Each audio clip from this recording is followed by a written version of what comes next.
महाराष्ट्र की इला गंगा नदी के पास ही में स्थित एलोरा गांव की चरणानंद्री पहाड़ियों को काट कर तैयार की गई एलोरा की गुफाओं में से प्रमुख संरचना, जिसे हम कैलाश मंदिर के नाम से जानते हैं, यह दुनिया भर के लिए रहस्यमय मंदिर बना हुआ है।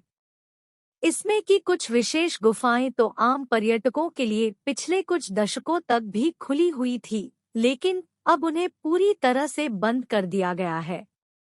उन्हें क्यों बंद किया गया है, इसके कई कारण आज सिर्फ हमारे लिए ही नहीं बल्कि दुनिया भर के वैज्ञानिकों के लिए रहस्य बने हुए हैं।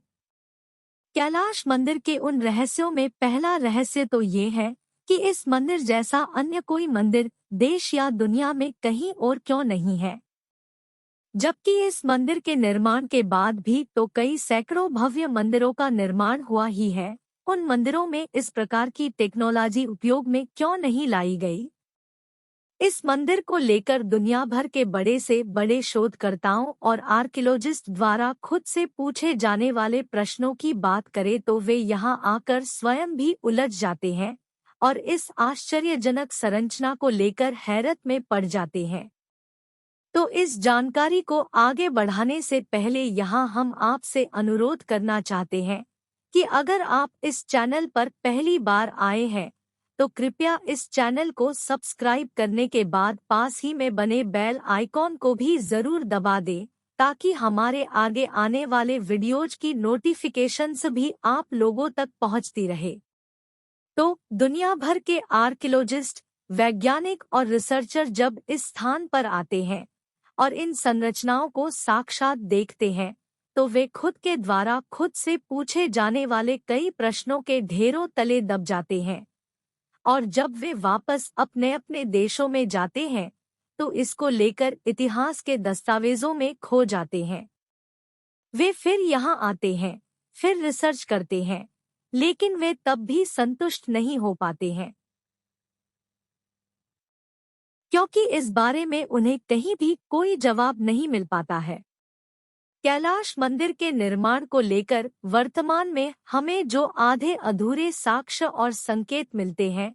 उनके अनुसार कोक्सा नामक किसी वास्तुकार ने इस मंदिर का निर्माण किया था और उस समय की किसी रानी के नाम पर ही इस मंदिर का नाम मणिकेश्वर रखा गया था, जिसे आज हम कैलाश मंदिर के नाम से जानते हैं। हालांकि कई जानकार इससे बिल्कुल भी सहमत नहीं लगते, क्योंकि ऐतिहासिक तथ्यों में हमें कोक्सा नामक इस वास्तुकार के नाम का उल्लेख 11वीं से 13वीं शताब्दी के मध्य के अभिलेखों में मिलता है। कहा जाता है कि कोक्सा राजमिस्त्री और मूर्तिकार के साथ एक समय में करीब 400 से 500 लोग काम करते थे, जिन्होंने इस मंदिर पर काम किया है, जबकि इस हिसाब से यह काम संभव ही नहीं है। लेकिन यह 100% सच है कि आज भी यदि हमारी सरकार द्वारा भारतीय पुरातत्व विभाग या कुछ स्वतंत्र आर्कियोलॉजिस्ट और जानकारों को इन गुफाओं में जाने की इजाजत दे देती है, तो संभव है कि बहुत कुछ खुलासे हो सकते हैं।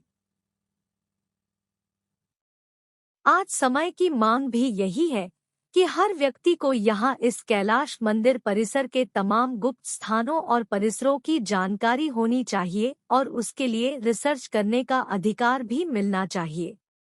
एक तथ्य यह भी सच है कि यदि हम इस कैलाश मंदिर परिसर को वैदिक दृष्टिकोण से देखें तो इसमें कुछ भी रहस्यमय नहीं लगेगा, क्योंकि भारत के आर्कियोलॉजिस्ट भी बाहरी दुनिया के अन्य सभी आर्कियोलॉजिस्ट यानी पुरातत्वविद की तरह ही इसे भी प्रमाणित करने में सक्षम है। लेकिन क्योंकि हमें तो इस कैलाश मंदिर के पुरातात्विक साक्ष्य नहीं, बल्कि हमें तो इसके निर्माण से जुड़े रहस्यों और उद्देश्यों के बारे में जानकारियां चाहिए, क्योंकि आज तक के वैज्ञानिक दृष्टिकोण में हम सब इतना तो समझ ही चुके हैं कि पुरातत्व क्या होता है, लेकिन अब हमें यह जानना है कि इसके रहस्य क्या हैं। इसलिए यहाँ पुरातात्विक खोजों की नहीं बल्कि रहस्यों की जानकारी चाहिए। यह भी 100% सच है कि कैलाश मंदिर से जुड़ी संपूर्ण जानकारियों और रहस्यों के लिए जब तक हिंदू धर्म की तमाम पौराणिक पांडुलिपियों को नहीं खंगाला जाएगा तब तक कुछ भी कहना संभव नहीं है, क्योंकि हमें सिर्फ पौराणिक साक्ष्यों से ही इस बात का पता चल पाएगा कि जो काम आज भी असंभव हुआ करते हैं वो कार्य हमारे पूर्वज आज से हजारों वर्ष पहले कैसे कर पाए होंगे। आज का विज्ञान कहता है कि वास्तव में यह कैलाश मंदिर कोई रहस्य नहीं है, क्योंकि मानव जाति ने जो टूल्स बनाए यह उसी का नतीजा है। यह उन शिल्पकारों की छेनी और हथौड़े का परिणाम है। विज्ञान मानता है कि कैलाश मंदिर परिसर को बनाने के लिए शुरुआत ऊपर से की गई होगी, पत्थरों को काटा गया, फिर उन्हें फिनिशिंग दी गई होगी। उनके पीछे पीछे मूर्तियों की नक्काशी भी चल रही थी। राजमिस्त्री, वास्तुकार, शिल्पकार आदि एक साथ काम कर रहे होंगे और बस हो गया कैलाश मंदिर सहित संपूर्ण परिसर का निर्माण। लेकिन आज का विज्ञान जो कहता है उसमें इसके रहस्यों के बारे में उसे खुद भी मालूम ही नहीं है, तो भला वो दूसरों को क्या बताएगा। ऐसे में आज यदि कैलाश मंदिर को पुरातात्विक नजर से नहीं बल्कि रहस्यों के तौर पर देखें तो बेसाल्ट पत्थरों को काटकर बने इस मंदिर का वेस्ट मटेरियल मंदिर के आसपास तो क्या दूर दूर तक भी दिखाई नहीं देता है। यह एक सबसे बड़ा प्रश्न भी है और रहस्य भी। इसके अलावा कुछ अन्य रहस्यों को देखें तो उनमें इतने सारे बेसाल्ट पत्थरों को काटना और तराशना किसी साधारण मनुष्य या मशीन से तो आज भी संभव ही नहीं है।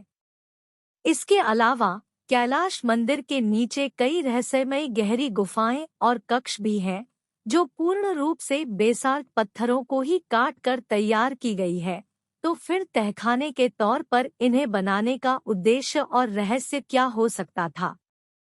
कैलाश मंदिर का यह संपूर्ण क्षेत्र जिन पत्थरों को काटकर तैयार किया गया है वह पूर्ण रूप से बेसाल्ट पत्थर है। माना जाता है कि बेसाल्ट पत्थर तब बनता है जब ज्वालामुखी का लावा पृथ्वी की सतह पर तेजी से ठंडा होता है। यही कारण है कि यह पृथ्वी पर उपलब्ध सबसे अधिक सघन और मजबूत पत्थरों में से एक होता है,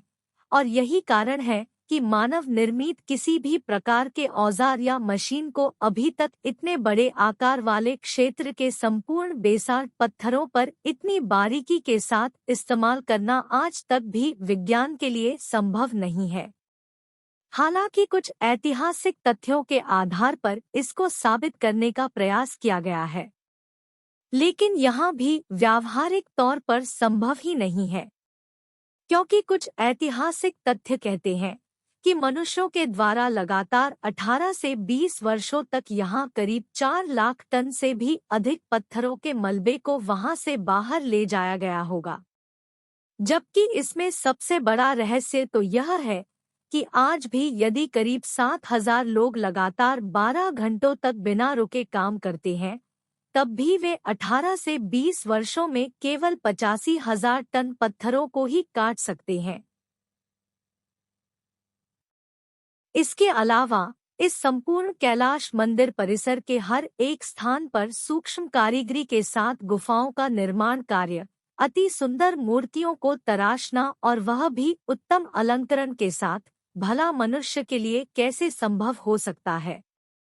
कैलाश मंदिर की एक अन्य और सबसे खास रहस्यमयी बात यह भी है कि इस मंदिर की गुप्त गुफाओं में से किसी एक में से रेडिएशन कैसे और क्यों आ रहा है। आजकल रेडिएशन भले ही एक सामान्य शब्द बन गया है, लेकिन आश्चर्य और रहस्य तो इस बात पर है कि आज से सैकड़ों हजारों वर्ष पहले के समय से लेकर आज तक भी वही तरंगे या कणों के रूप में अंतरिक्ष से आने वाली ब्रह्मांडीय रेडिएशन भला इसी स्थान पर कब, कैसे और क्यों आ सकती है। ऐसे में यह कहना बिल्कुल भी गलत नहीं होगा कि किसी साधारण मनुष्य ने नहीं बल्कि किसी पारलौकिक अदृश्य या देवीय शक्ति की सहायता से या फिर एलियंस के द्वारा ही इस कैलाश मंदिर का निर्माण कार्य किया गया होगा, और यही 100% सत्य भी है।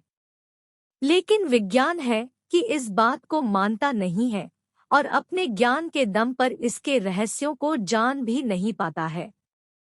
तो कैसी लगी यह जानकारी? कृपया कमेंट बॉक्स में अपने विचार जरूर बताएं और वीडियो को लाइक और शेयर भी करते जाएं। साथ ही इस चैनल को सब्सक्राइब करने के बाद पास ही में बने बेल आइकॉन को भी जरूर दबा दें ताकि हमारे आगे आने वाले वीडियोज की नोटिफिकेशंस भी आप लोगों तक पहुंचती रहे। जल्द ही मिलते हैं अगले वीडियो में, तब तक के लिए धन्यवाद।